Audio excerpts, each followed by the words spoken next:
Umugong sa social media ang panawagan para maging National Artist for Music si Regine Velasquez. Pero ang binansagang Asia Songbird, sinabing hindi pa niya ito panahon sa ngayon at mayroon pa anyang mas qualified sa kanya. Ang mga iminungkahi ng mga awit para maging pambansang alagad ng sining, alamin sa Showbiz Report na ito.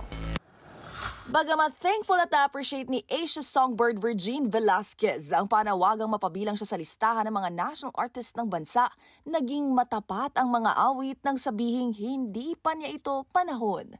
Sa ni Regine, sa tingin niya ay marami pa raw veteranong artist na mas qualified sa kanya para sa naturang pagkilala.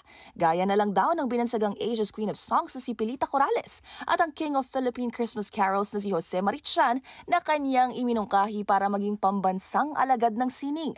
Hangad din ng Songbird na kilalanin bilang national artist ang mga maituturing ng veterano sa kanilang larangan habang buhay pa ang mga ito.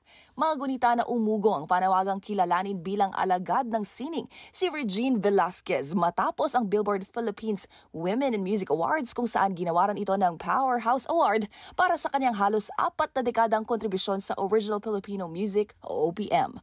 Ilan sa mga huling hinirang ng Malacanang bilang national artist ng bansa base sa rekomendasyon ng National Commission for Culture and the Arts ay ang aktres na si Nora Honor, screenwriter na si Ricky Lee, gayon din ang yumaong direktor na si Marilu Diaz-Abaya sa larangan ng pelikula at yumaong actor-director na si Tony Mabesa para naman sa teatro.